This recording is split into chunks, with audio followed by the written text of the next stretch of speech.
For a country of 100, 200 million people, we now have more people living in poverty than China and India combined. These two countries are 2.8 billion. And a few years ago, both of them have nearly 1 billion each living in poverty. They've been able to put their people out of poverty. Countries after country. And you, who is diaspora, is even worse. Some say, oh, they've left Nigeria. They're happy they've left Nigeria.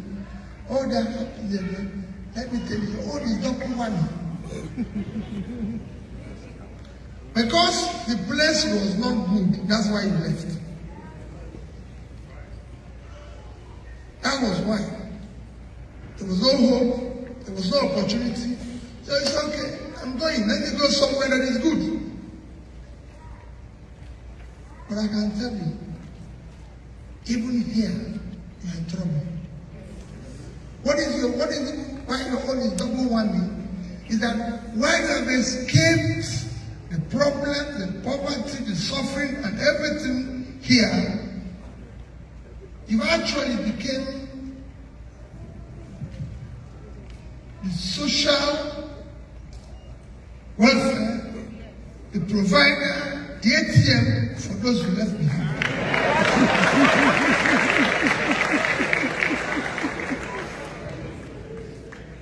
So even your hard work, you're not enjoying it. You don't even have peace. For every 10 calls you receive, 11 is problem.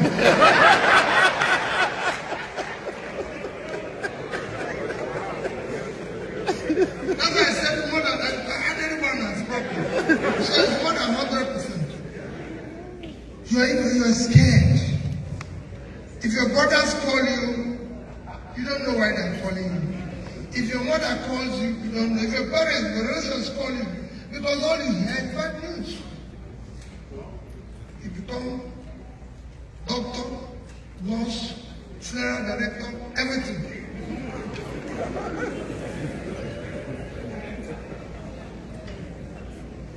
It's a crisis situation for you.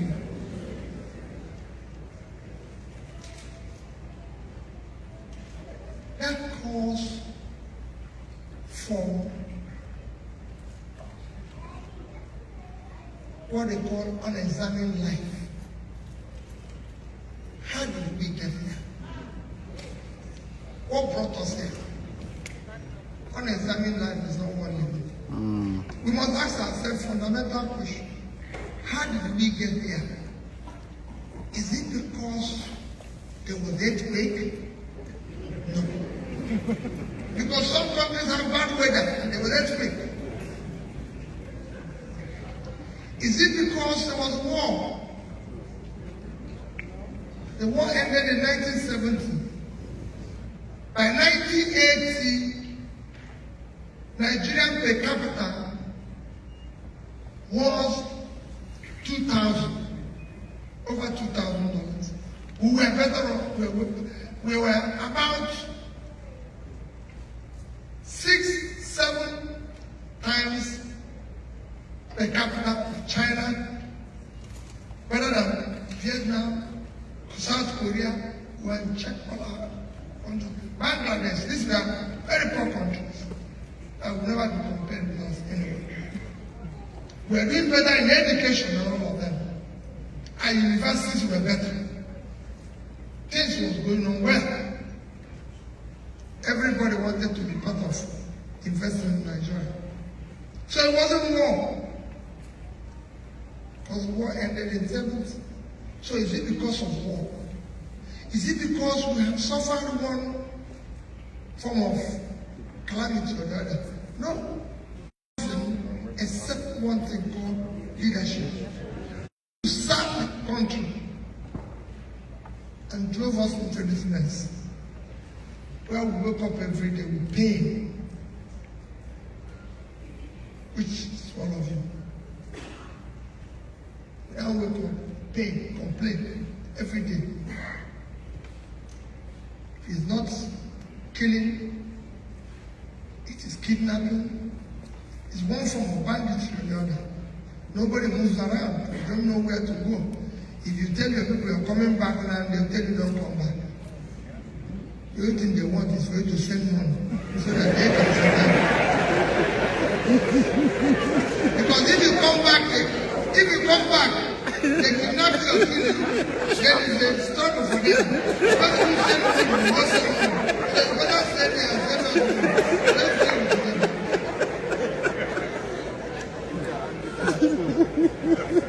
Yes, we can never find it.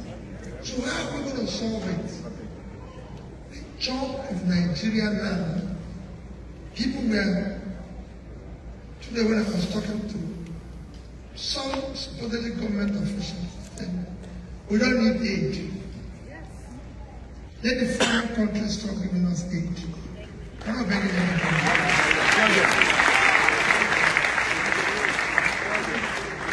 If you want to help Nigeria to have internet. We have all of the needs. We can do more. We have everything. All we want is leadership. If we have it, we deal with issues. There's nothing wrong in providing security in Nigeria. Let nobody tell you there's anything wrong with providing security. It's not true. Today, people kidnap people in Nigeria, take them to the bush, calling their family to bring money. If the victim is sick, doctor goes to treat him. So he will be well, so they can be funny. But police don't know where they are. But they're using phone to come. In this time and age, that if you stay anywhere, you can live. I'm drawing you. And they are calling phone. I'm not saying they're not even without phone. They are calling phone. And they will tell them where to keep money. But police don't know where they are. And nobody knows where they are. 80% of our oil is stolen. At the time every other country is making excess money because of the war in Ukraine, and oil prices have come up. Every OPEC country is meeting up its own quota, except Venezuela, because of sanctions. Nigeria cannot produce its own quota. Our quota is 1.8 million barrels per day. We're not producing our quota. In July alone, or the average production of the month of July was 1,083,000. So we're losing 717,000 barrels per day in our quota. Throughout that month, we lost 22,227,000,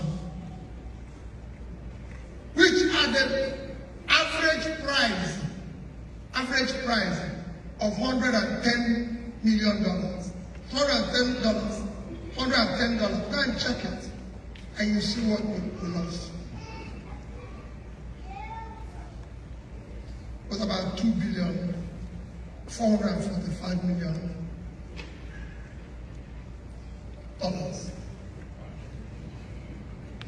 That's what we did. That's what we lost. And we're borrowing money throughout that money. We're borrowing money. When, if you calculate it, we even see. When I did it last to somebody yesterday, 2 days ago, over the phone last night, I told you, I said, okay, official rate is 410. The one that is official to me is 690. Then you put two of them, it's 1,100 divided into 550. If you use 550, left to multiply it is about 1,344 billion. That's what we got in 1 month. Hi. And we're borrowing money. To tell you how, that's what we lost in 1 month. To tell you how bad it is, between January this year and April 30th this year, our total revenue was 1,630 billion.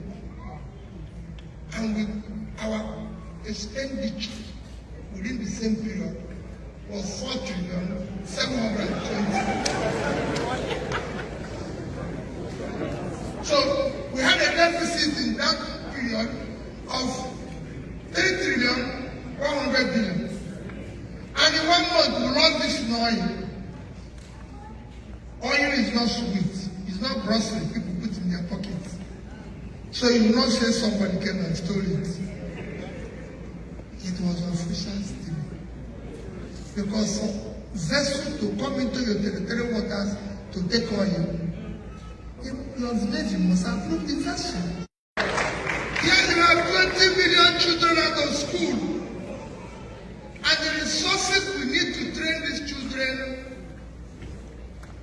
are being stolen by those who are supposed to educate them. It is not we didn't educate yesterday that suddenly became a problem to us. Because nobody who went to school like you can go and kidnap somebody and live in the bush. Can the person? No. I've been to about 4 prisons interviewing young boys who are being kidnapped. I asked them, why did you do this? They tell me they have no job. So how much were you paid in the last operation? 30,000, 40,000. Chai. And he said in the bush. Because nobody cared about him. So he started caring about himself. And in the course he takes drugs, he shoots people, he kills people, he doesn't make money to him. And we are quiet. Because we have leaders who are incompetent, who don't know what to do. And they are still talking about it.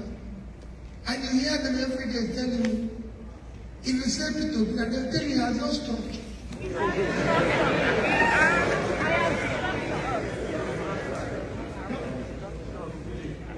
It is structural criminality.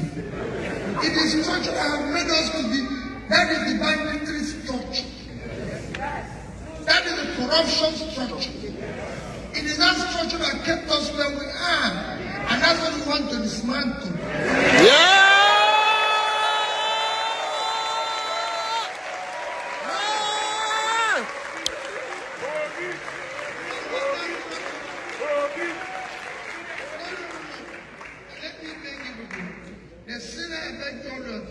What I said to you is that I'm not the only one who is contesting for president.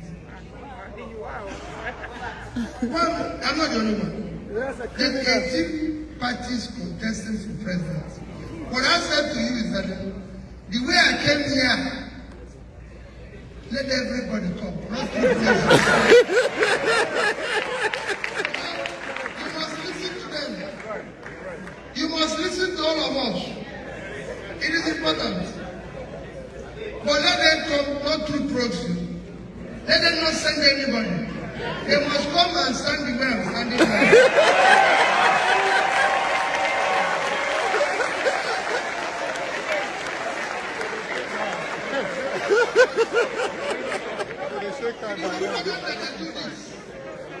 We cannot continue the way things are going today. It is unacceptable. Because we have a country. If we make a mistake in 2023, country is over. I won't tell you what will happen, but you won't have to send too much money. You will turn into a funeral director. So what we are trying to do is what I've told you. I'm not contesting the election to be president of Nigeria. We are trying to mobilize all of you to come together. But I've been listening for years. Yes. Yes. I've been listening for years, like he told you. Yes. He didn't start it yesterday. He's been doing it. He's been going all over the place. I even tell him whenever we have a private opportunity to talk together at that part, you know you teach politically. Come on. If this one goes wrong, you stop teaching because I don't even So what I'm begging all of you is for us to come together and take back our country.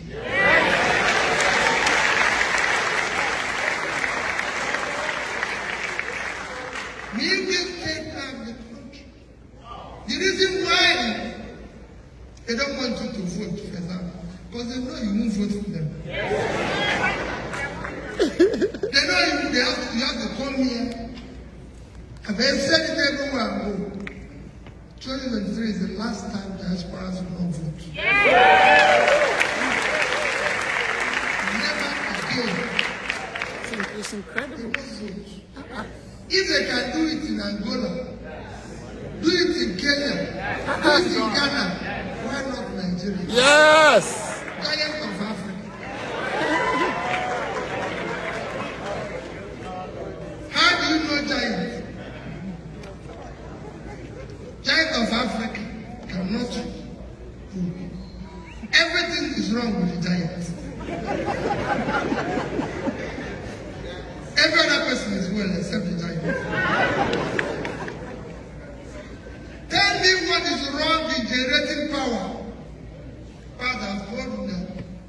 Since for the past 20 years, Nigeria cannot generate, transmit, and distribute beyond 4,000 megawatts of electricity. Yeah. Tell me what is wrong. Human being. Nothing else. We are the biggest country, 200 million people in Africa. The second biggest in terms of economy is South Africa, 60 million. Generates about 50,000 megawatts of electricity. In the past 3 weeks, the president of South Africa declared emergency in power because they don't have enough power. So he declared emergency and said every person or company can generate up to 100 megawatts without license. So somebody who generates 50,000 has declared emergency, and somebody with 4,000 hasn't said anything. Because it benefits from the confusion. Because they believe of the confusion. The third biggest country is Egypt. It generates over 50,000. So tell me what is wrong with this man who generates 4,000 and is not complaining. It's normal. You need to dismantle it. The cost of governance in Nigeria is unacceptable. You live here. People don't like it. When I say it, I was in California. I asked them, can governor of California be seen next tomorrow? I was there on Monday. I said, can he be seen tomorrow in a 10-car convoy? He will not be governor next year. They will remove him immediately.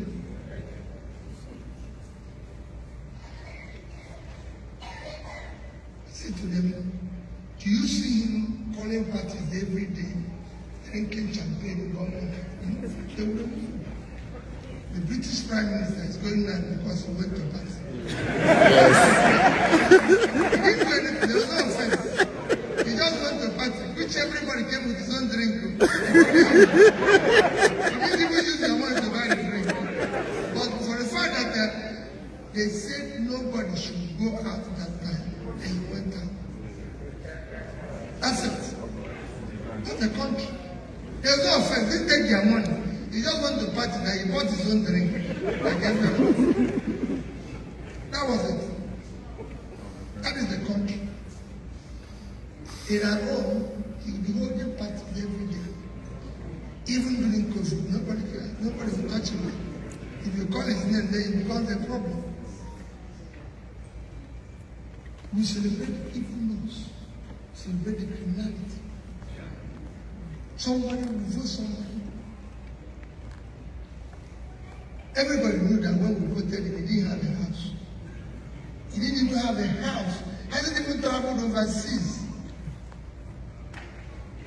Then he builds a mansion and comes to Washington. And people will show him the best part of Washington. He buys a house there, calls Nigerians to come and do housewarming with him, and they will attend.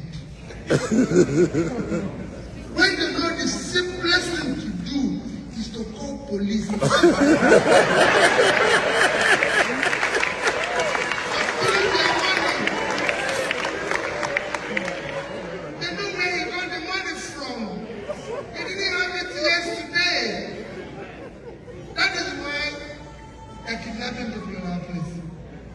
Nothing. And they're asking you what is wrong. The leaders are incompetent. They don't have capacity. Their lives have been consumed by criminality and transactionalism.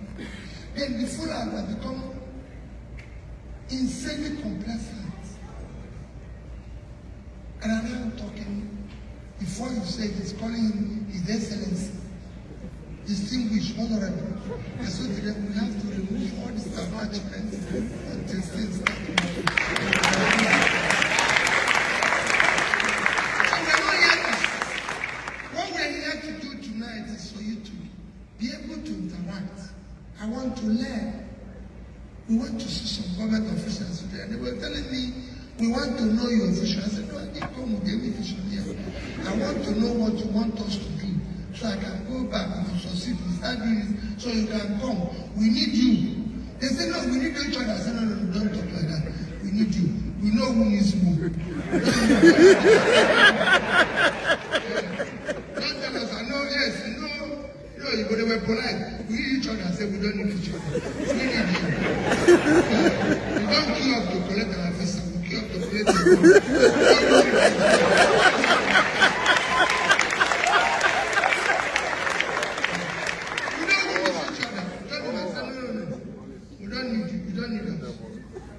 if you have your way, ask all of us to go. So, yes. So tell me what you want. And the man was nice to say to me, let me be honest with you. You're the first person who is contesting the election who have been here asking us this type of question. And that's what has happened in Canada. You meet somebody and say, what can we do? So you can come and say, oh, can we talk? I say yes now because we need you. Because if you do what you want, you can come. And we need it. Yes. We want to move the country from consumption to production.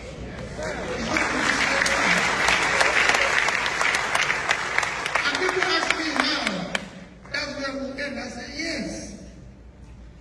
Today, IMF person said that I'm against borrowing. Prof was there when he was asking me that I'm against borrowing. So how am I going to cope? That Nigeria can borrow more. Nigeria can do this. I say yes.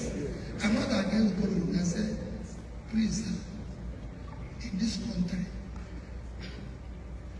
America debt to GDP is over 80%. It's almost 100% today. But our own is 30 only.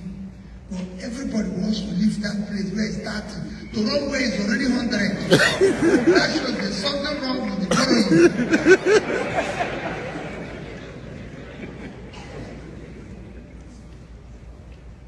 And I told him, I said, I'm not against borrowing.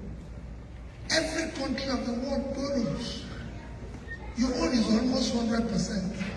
The second biggest economy, China, with everything they do every day, is almost 60%. The third biggest, Japan, is 230%. He said, yes. I said, but let me tell you, you know what Japan used that borrowing to do. Exactly. And on top of that, you are aware that the highest holder of US treasuries today is Japan. So they have something that if you push them, they can say, okay, let's start paying you for here. Yes. In our own, that we borrowed it We chop it. I said, where is the money?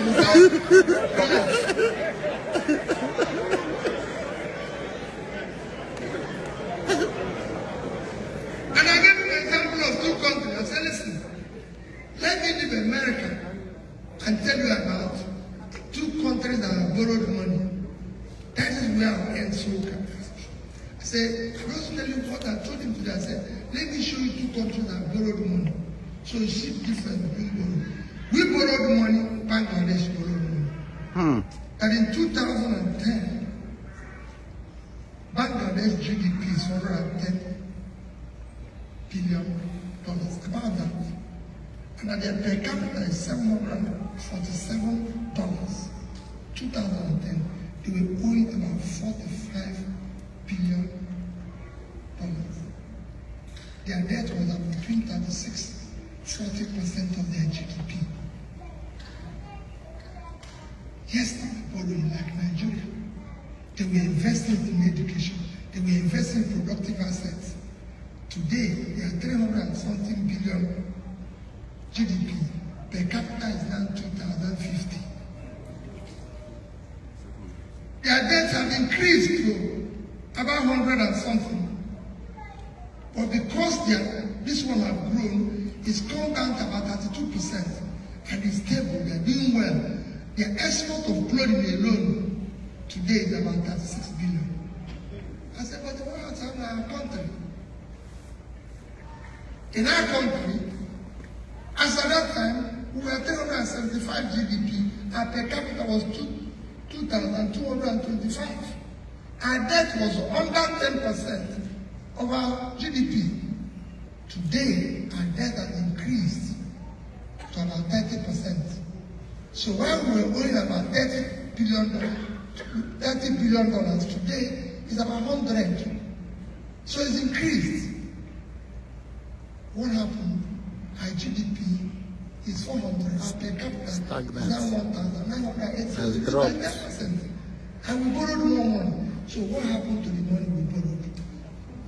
Snake ate it.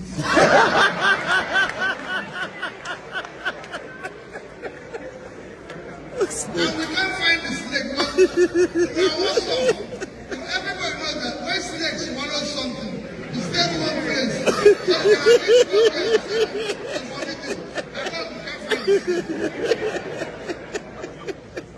So we're unproductive. What we want to do is to get our country to be productive. 200 million people. Maybe a question I answer less specific more. My dear people, 2023 election would not be, my brother said, I asked him to pray. He said, he's from the north. My brother, let me tell you, there's no place in the north they buy bread cheap. There's no place in the north they have better road. There's no Castina is where the president comes to. It's one of the most insecure places today. There's no place in the north they have uninterrupted electricity. The same thing is what is happening in the east, in the southwest, everywhere. What you hear about all this tribe and religion is elite conspiracy to continue stealing our money. Yes. We have to. 2023 election. It's conspiracy. It's not about religion. Will not be about tribe. Will not be about entitlement. Will not be about my tongue.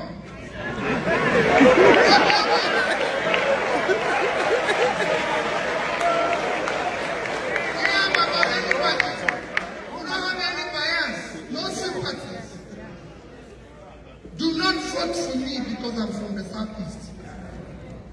Do not vote for me because I'm a Christian or I have no religion.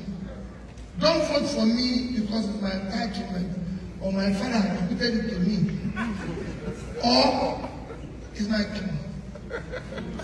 2023 election must be about character we can trust. Yes. Come on. It must be about capacity. It must be about capacity to start moving moving Nigeria in the right direction. Thank you and God bless you.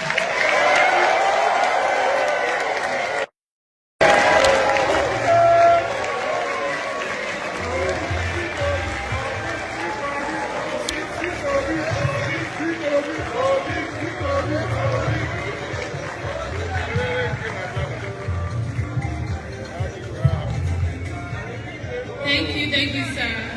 Thank you, Mr. Obi, for your wonderful speech, your warm-hearted, honest, and candid speech. Nigeria loves you. Give Mr. Obi some love, everybody.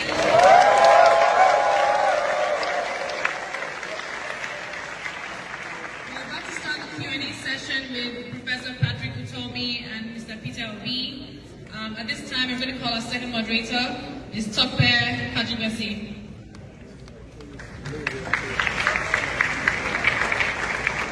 Good evening, Professor Tommy and Mr. Peter Obi. You're welcome to this segment.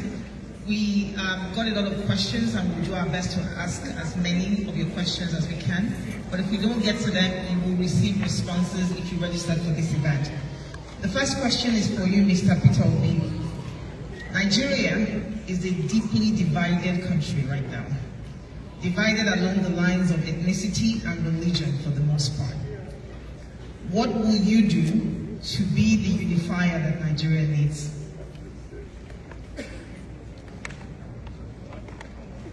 No, that's the first question for you. Yes, please.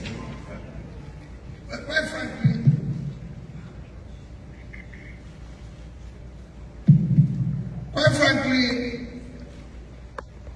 I agree with you that it's divided along tribal, religion, and everything. But it's not something that is very difficult to unite. Nigerians have shown the capacity to come together when there's anything that gives them hope. Go and watch Nigerians when they're playing football. Yes. Go and watch Nigerians when somebody is winning even just in sports. Go and see Nigerians when things are working well. All these divisions along ethnic line and religion, I said before, is an elite conspiracy to keep the country where it is today so they can continue to live on the confusion. If we have a good leader today, every country has ethnic problem. Even in America here. Everyone. We don't have more tribes than Indonesia. We don't have more tribes than most countries. But once they see good and exemplary leadership, they will come together. Because if you start providing power today and people are employed, you reduce, the more you put people out of poverty, you start seeing all these things change. It's happening in Brazil, happening in Mexico and everywhere. So we will work hard by creating opportunity where everybody will be invited to the table, live together, love each other, dialogue where even people are agitating, and try to bring everybody together. And I'm sure Prof will add to this as well.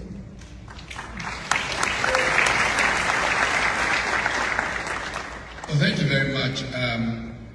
The challenge of Nigerians living together is fundamentally a challenge that comes from the poor structure of the Nigerian Federation. When you have a federalism that allows people to exercise their freedom and grow, people will accommodate one another and all profit from it. And I give you an example. Back in the late 50s, when self-government first came, and the early 60s, Nigerians were found to be competing about who would most bring progress to their people. This phenomenon came to be called competitive communalism. Ethnic nationality groups trying to bring the most progress to their people. And what has happened is that with the failure of our federalism, people are in a zero-sum game. If you win, it means that I have lost. So in the fight to share, we have become very antagonistic to one another. But if the federal structure allowed everybody to produce adequately, and people are prospering, and that happened in the 50s, there will be less of the kind of tension that is there today.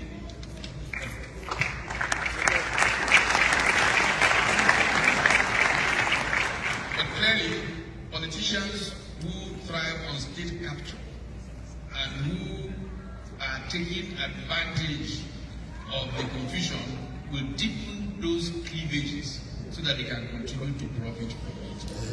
And that is what we must, through just good leadership, show people that we have no rules. Because all parts of Nigeria can thrive and everybody can be happy living together and working Thank together. you very much. What matters is leadership. Thank you, sir. I'd like to start the second question with you, Professor Tony. This week, Delta Airlines, just like Emirates, British Airways, announced a significant reduction in service to Nigeria. And they are making a move that will mean that passengers need to purchase tickets online in USD, even though their flights are originating from Nigeria. This is because of the exchange rate crisis. Nigerian Naira is spiraling in the free fall. The CBN has a parallel exchange rate that makes young bankers think that the government is sponsoring vacation so they can round trip. What will the Peter Obi administration do to tackle the downward spiral in the Naira? Well, thank you. Mr. Obi has said repeatedly that what solves that problem is production. Once you begin to produce, and we'll talk about how we produce, you will earn so much from what you are exporting that your currency will be getting very strong. In fact, and indeed, producing and exporting countries don't worry about their exchange rate. Back in the 70s, Japan wanted to have a weak exchange rate position so that their exports will take over the American market as it did back in those days.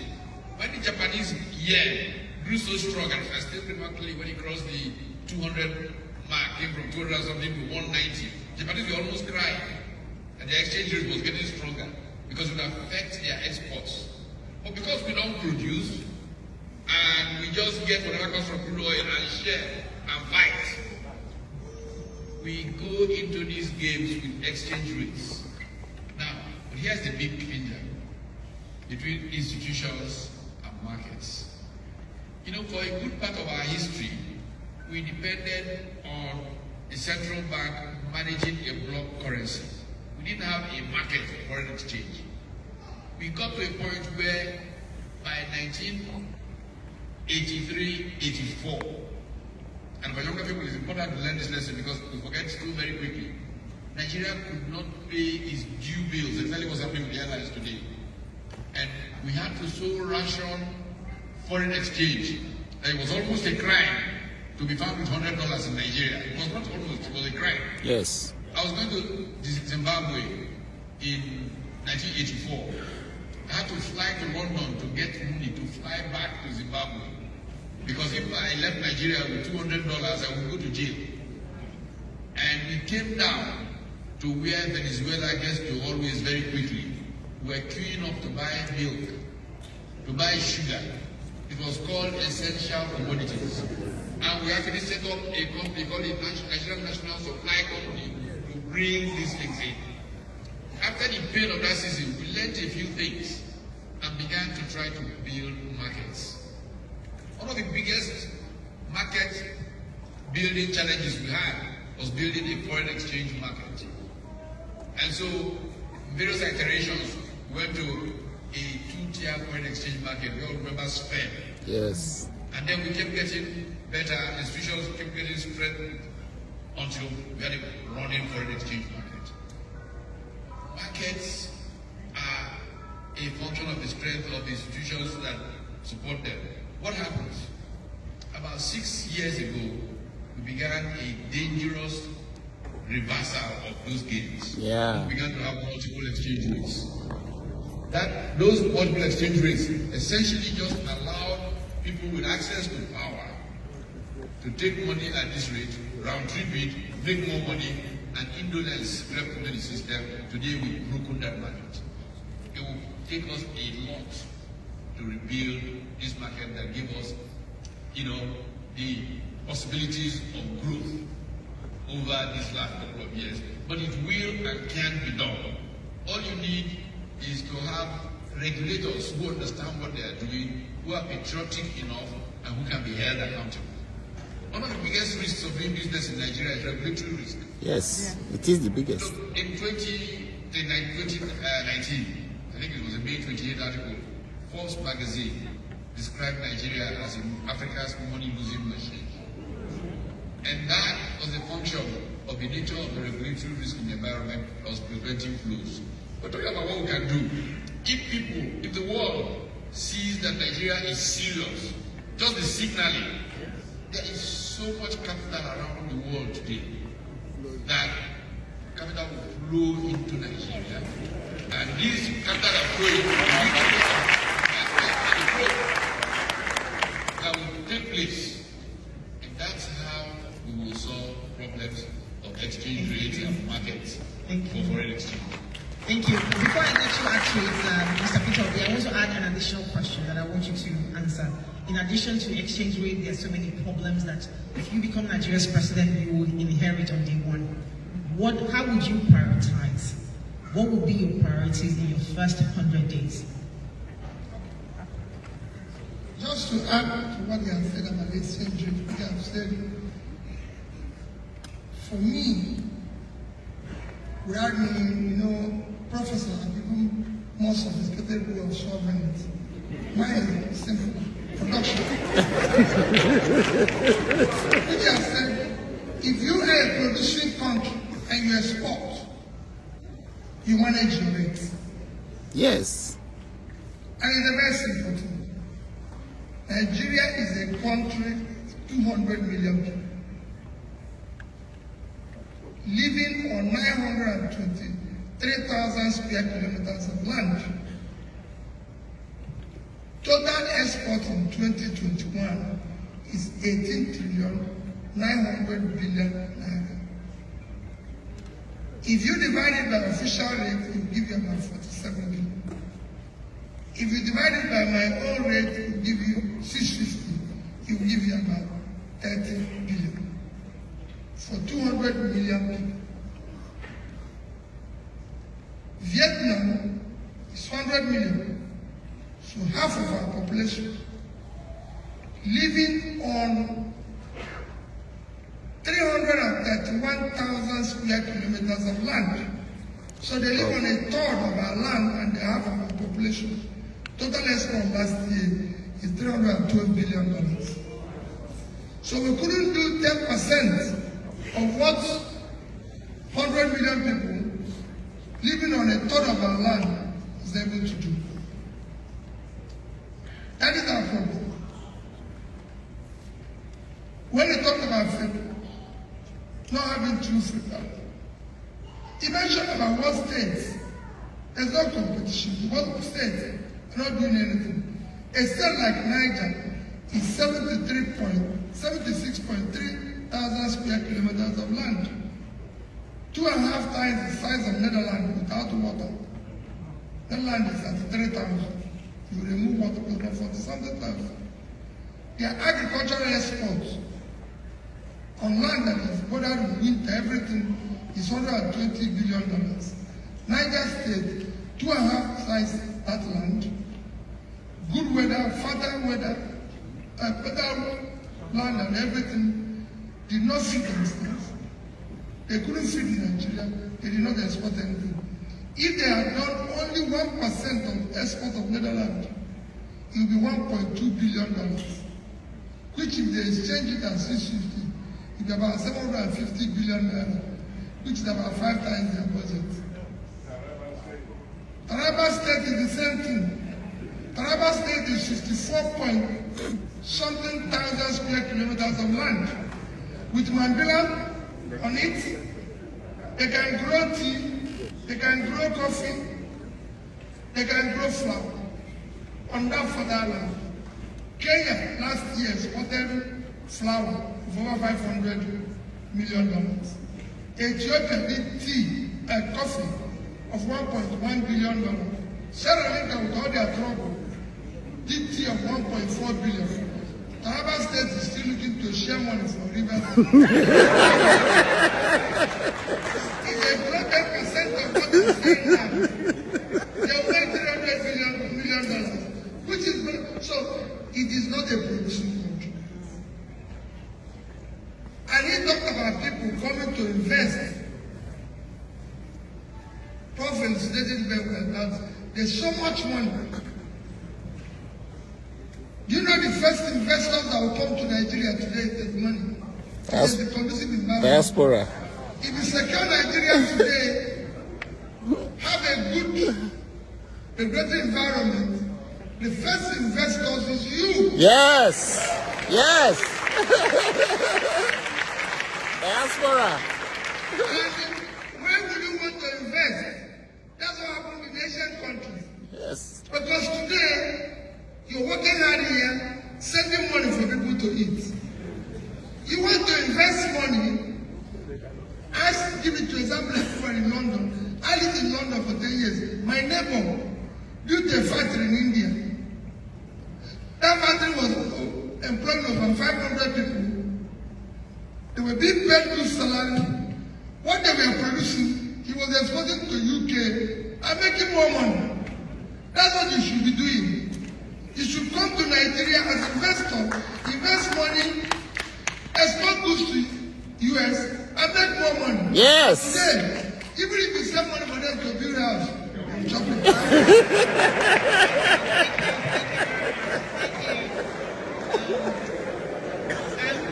Thank you So, very what much. are my priorities?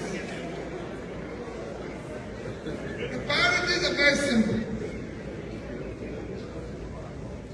Is number one, to secure the country.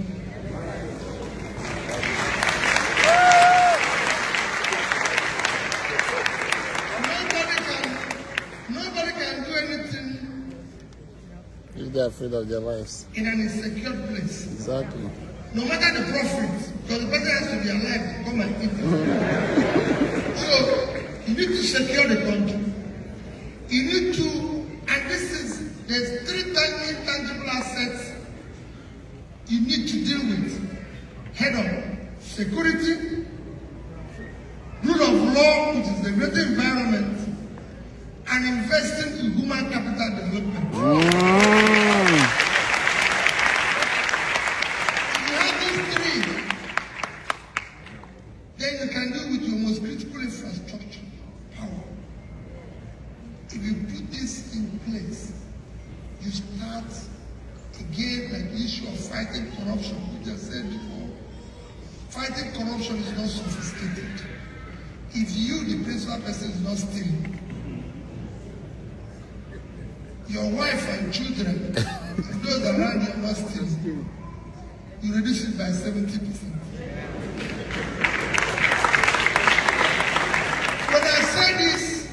When I say this, what people will tell me, oh, Peter, I don't know what you're talking. You are this, and I'll say, listen, I've been a governor for 8 years. And I've left office in the past 8 years. 8 years to 9 years. And I've said to anybody, go to Anambra State and show me where their money is missing. I have to steal first before I can add a vote. You cannot do it because the local government chairman, governor, and president approves what is to be stolen. So their own will be inside before anybody can add his own. Otherwise, if you add it, he will catch you. So I say to everybody, I approved every money spent in Anambra State. And within the period I was governor, I can say to anybody, as clever as the thieves are, they didn't take up to 5% of what we received. If you go and find that there was even up to 2%, come and stop.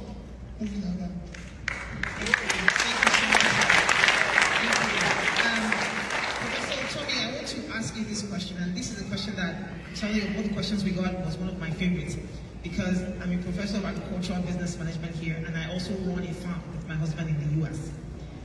You've talked about agriculture a lot, about the uncultivated lands in the northern part of Nigeria.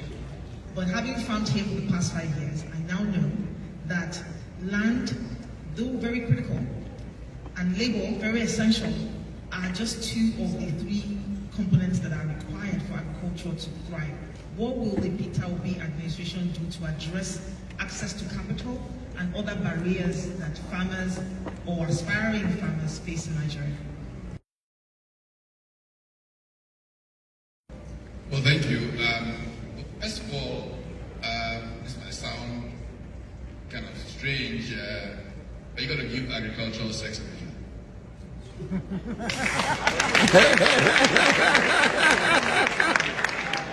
Right now, what people think is what dying people, retired people, and people who have nothing else to do go to. It must become a business, and people must be able to get very rich being agriculture. We've got to create markets. We've got to create markets. One of the concepts we've been talking about is we currently take local governments as political units where we again share money to be shared as Gulu to people, waiting for what is coming from there. But if local governments were treated as economic development areas, then you take what the agricultural endowments of a particular local government area is. The education of primary education from there is geared towards the endowments, agricultural endowments in that area. And you can, by the time the young person is in primary 6, say if you are in North Central Nigeria, you will know everything to do about sesame seed production and the value chain of sesame seed. And you will get people who are prepared to play in this space to be so empowered by banks that see the profits that will come from them. Look, we talk about infrastructure. Thank God it's from out of here. Thank God that Nigeria was part of the team with the late Clayton Christensen, the professor at the Harvard Business School, who wrote the prosperity paradox. This infrastructure can come from simply building markets around these endowments in agriculture.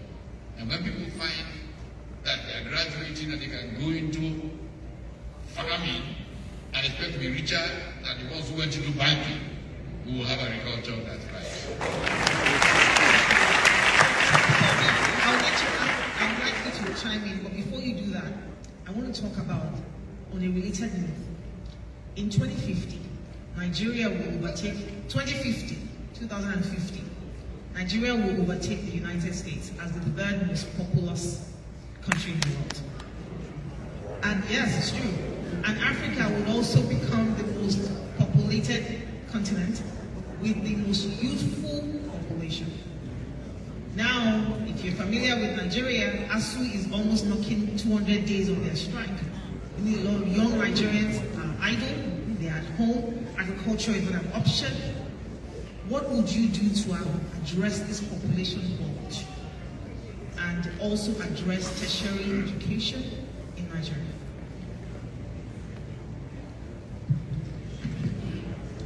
Well, the youthful population, let me tell you,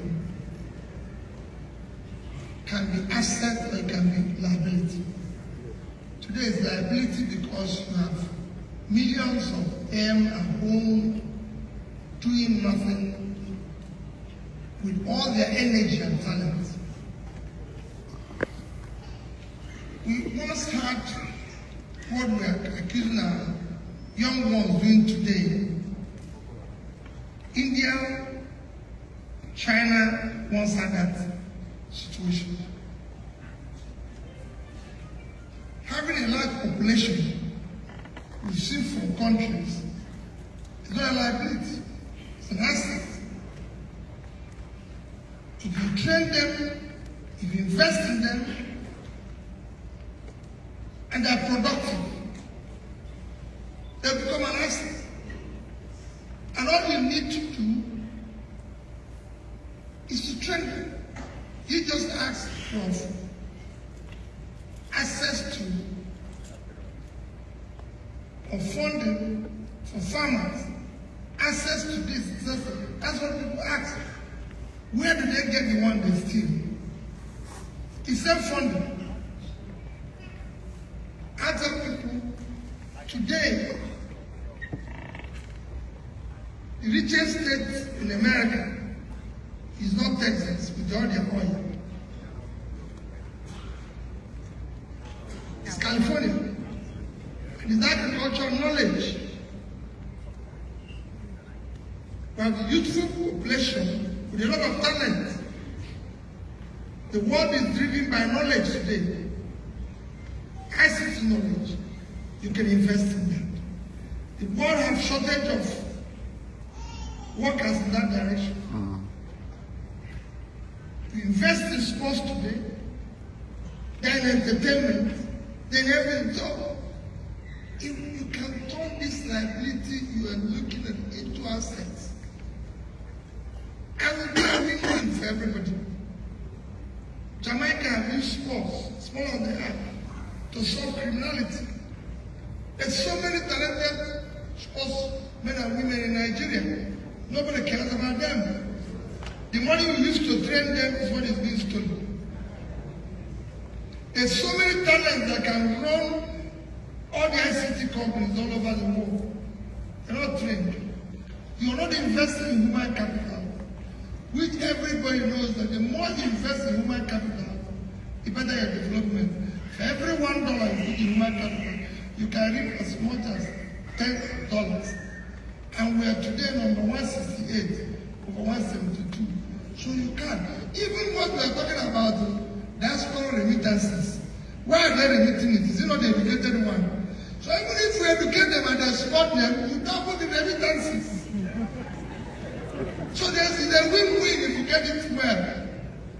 In Philippines, they have a ministry where they actually regulate export of people to go and do work in different countries. We can do that.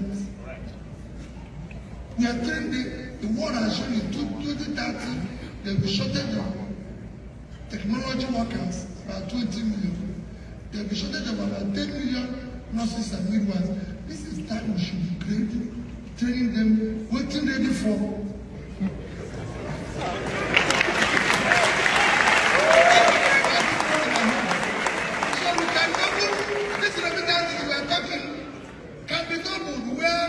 Nigerians all over the place. Diaspora remittances, 60 billion. Export, we won't be talking about this exchange. Thank you very much. Professor Tommy, I'd like you to chime in on the tertiary education ASU strike, because I know that you... The tertiary strike, no, sorry. It is, let me tell you, well, Prof might tell you, but I can tell you, there's no reason why our university have been involved in ASU strike. And what they are demanding is not what we cannot afford. What is even worse, this was an agreement that was agreed in 2009. Until today, governments have not fulfilled anything of that agreement. How can government sign something 11 years after and doesn't do it? and they're still there? Prof, as I said, because at times when it comes to government, I keep quiet. Well, thank you so very much. And I think it's an appropriate time to make a point. Mr. Peter Obi has repeatedly talked about corruption and all these problems. But you see, the real huge problem from that is that it blinds people to how purpose gives way to power. We have here with us today the Labour candidate for governor of Delta State, Dikin Bella.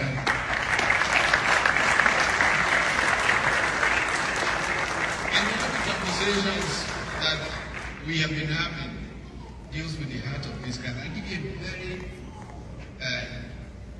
true illustration of this. Many years ago, ExxonMobil as a company wanted to build a school of some significant worth, a couple of $100 million, in Delta State as a gift to give to the government. But part of the process required that the government write a letter, a simple letter. If you build this school and gift us with it, we will accept it and run. ExxonMobil for 2-3 years was trying to get that simple letter from the Delta State government, and they could not. So one of the executives said to me, look, we are from Delta. This cannot possibly be happening. I said to him, no, it's not possible. You want to give somebody a gift, hundreds of millions in a school, that what we need more than schools. And he said, please, can you help us? So I called the governor. And the governor said, how can? No, of course. I said, okay, tomorrow, please, help me to write this letter. 3 weeks later, no letter. I called the governor again. He said, they never sent anything. I didn't never send that.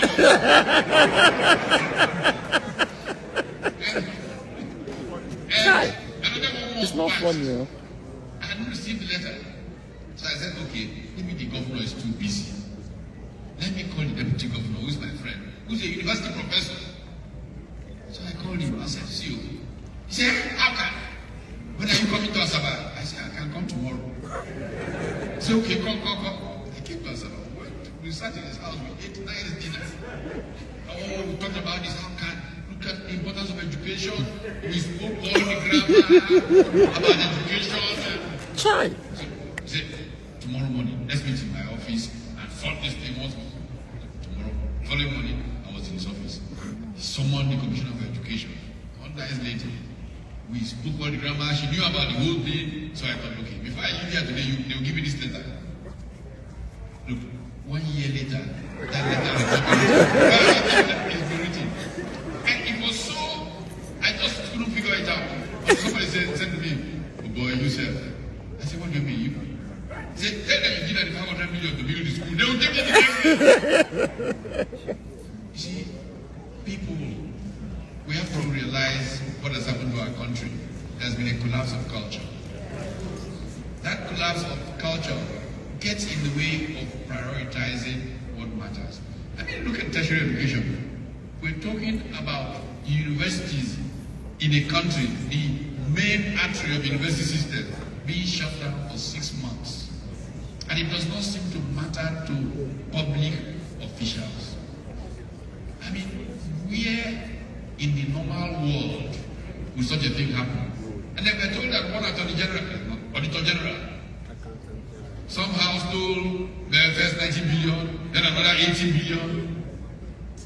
How much is that is asking? One man has taken several times what ASU has been begging to use to fix the entire university system. And it's okay, people are carrying on as if things are normal. Things are not normal. We're dealing with a national tragedy, a huge crisis that has to take all of us becoming involved. I was interviewed by one TV channel and I said, this is a revolution. We must take back our country. Because those... Thank you. I still have pages full of questions, but the time is on our friend, and there's another event tonight that we want to make sure starts early. So I'm just going to give both of you 30 seconds to wrap up, and I'd like you to talk about how you plan to reduce the cost of governance in Nigeria. 30 seconds. Okay.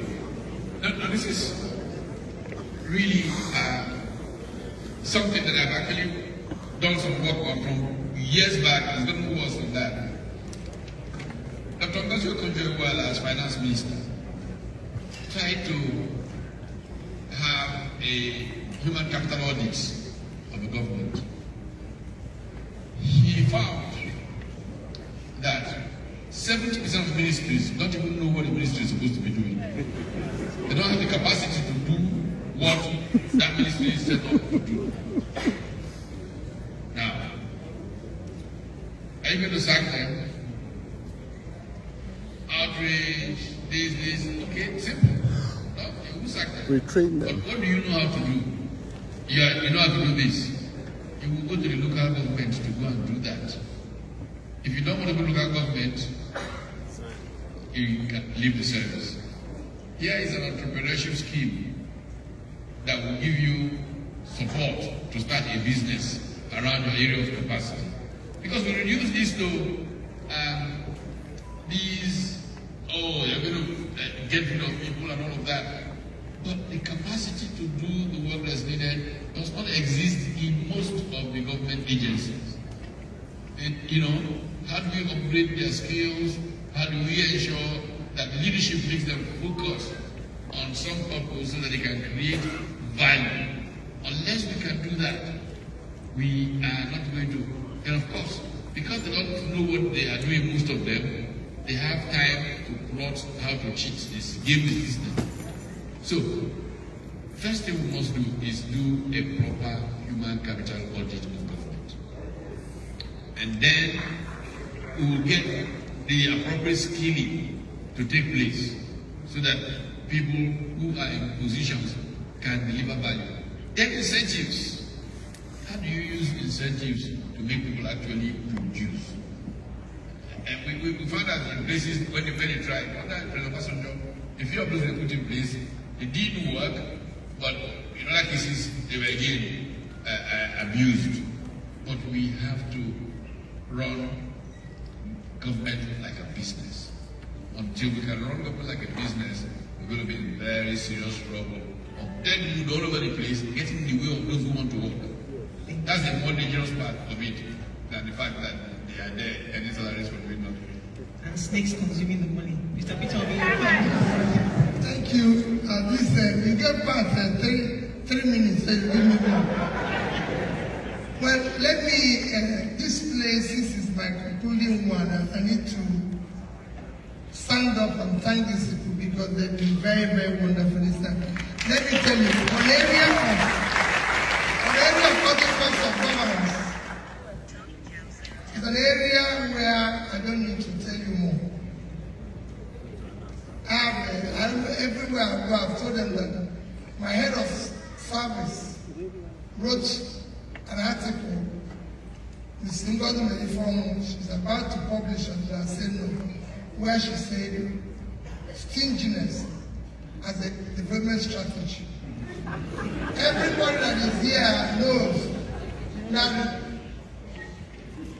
as governor, I govern one of the most difficult states in Nigeria.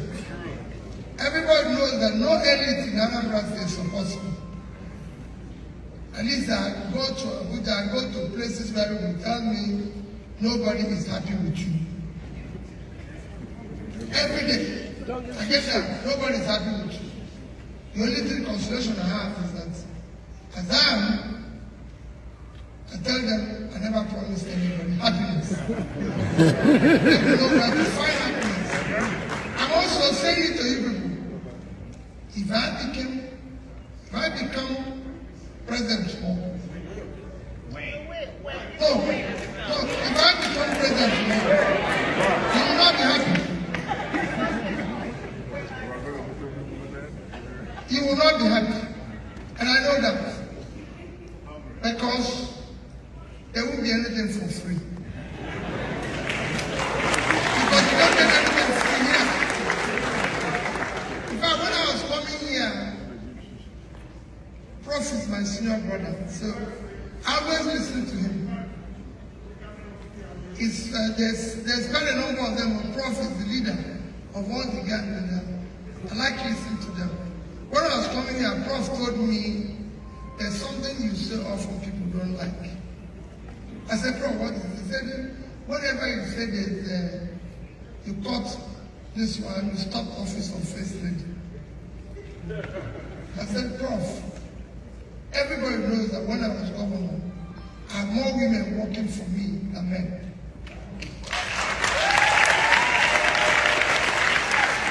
And chief of staff, everybody knows the woman, my permanent secretary, my commissioner for finance, Deputy Governor, commissioner for education, commissioner for local government, head of service, all these people were women. governor, I found out that the office of governor had more, was taking up to about 30% or thereabouts of our budget. When education wasn't even receiving 10%. So I said, office of governor, 5%. And when we started cutting costs, I found out we have all the waste. That included office of first lady. I said, what are you people doing?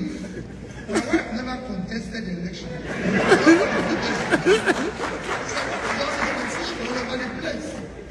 You go and buy a convoy of 20 vehicles for somebody nobody voted for, and nothing to do with it, and it's all around creating additional confusion. Including slapping. including slapping. I'm very close. Everybody that knows me knows I'm close to my wife. We're very, very close. See, today, I'm sleeping this afternoon. Hey, I'm just one running around now. We are just here. Tomorrow, we create an office. The German chancellor came to Nigeria in Wisconsin, a country of 3.8 trillion economy. The British Prime Minister came to Nigeria, British Airways, a country of 3.1 trillion. Then We have Air Force One. once you visit them, he goes on. Presidential jet.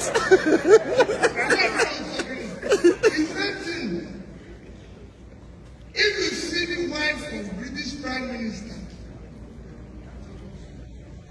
or the wife, if you go around here and see the wife of governor in this state, in this country, you wouldn't even know they exist. You wouldn't even know anything. Suddenly you come to our place. For somebody who is jobless, dresses like a husband, those sort of things. On public money. And when you say, people say, no, I said, no. You have to stop this. The wife flies private jets. Let me tell you how bad it is.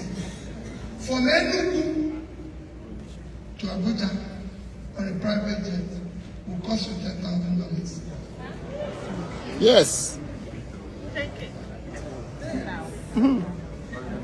Every from Enugu to Abuja is 50,000. Tell me how somebody can spend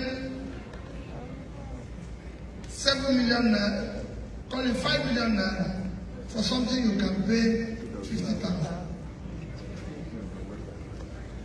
I'm sorry that I can't take you back and talk about all this. Valentine is good. Yeah.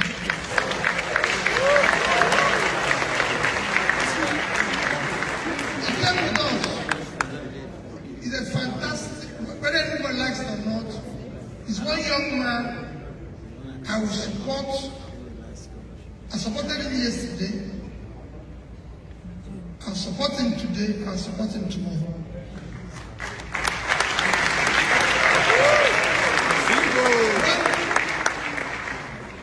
When I was governor, he was managing director and president of Transcorp Hotel. And he said, my governor, I cannot be running Transcorp Hotel and you're not staying in my hotel. And I said, we can't afford it.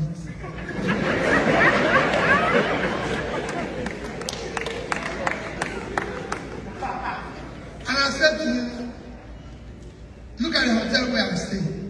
How much they charge me so I can sleep. If I come to your home, what you charge, I'll be awake.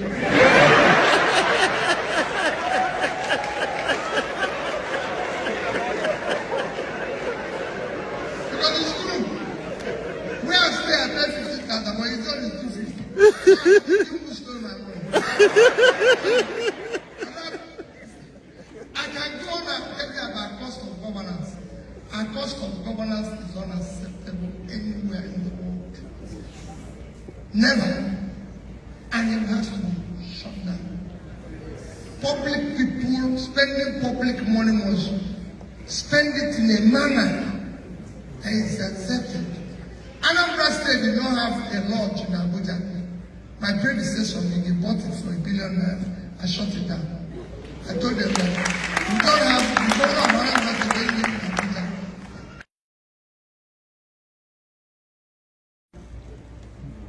I shut down building of presidential lodge in Oka. I said the president doesn't live in Oka.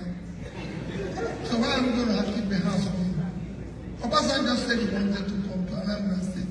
And I went to him and said, "Your president, you can come today and go today. Why are you going to sleep?" And he insisted he must sleep in Oka for 3 days. I went to his people. Everybody knew. I said, "Listen, sir, okay, no problem. I have a place I sleep. In my place, if big man is coming to your house, you vacate the house. I'll go away. You stay there, you go and come back." And that was what happened. I left my lodge. He stayed there for 3 days. And I came back. We would have built another place for $1 billion and keep it and run it. It is unacceptable.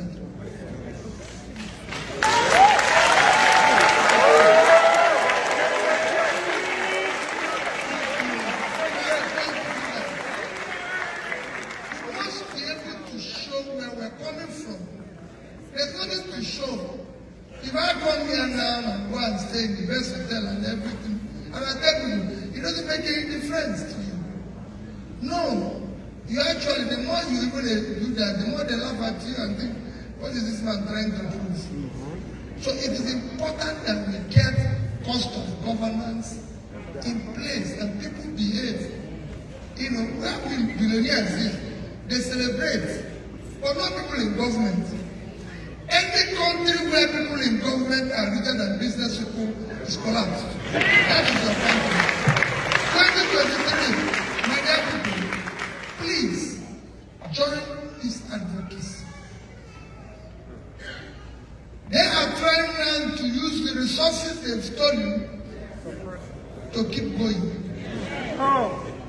We will resist it. Yes. Yes.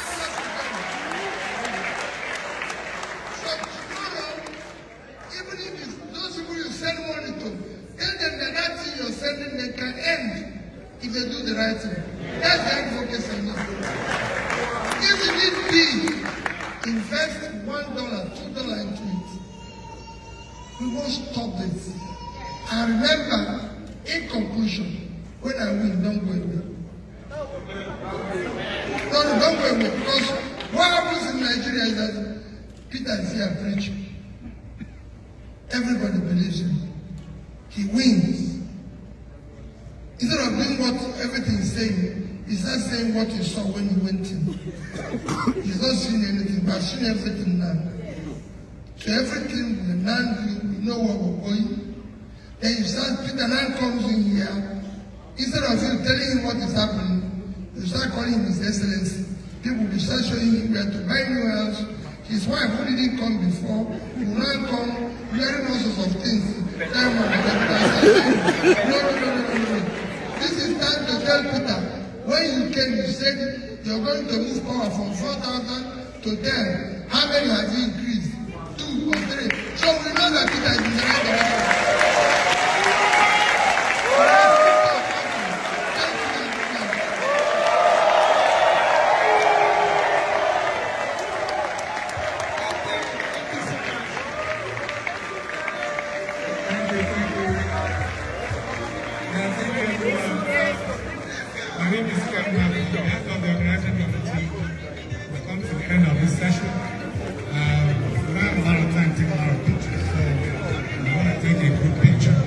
We have a professional cameraman and His Excellency, Presidential Candidate, the Prof.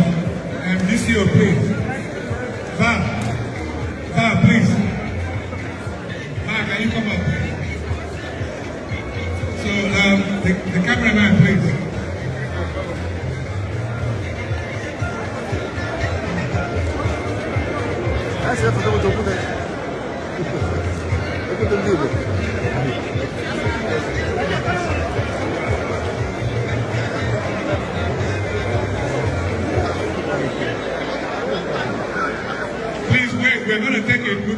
please.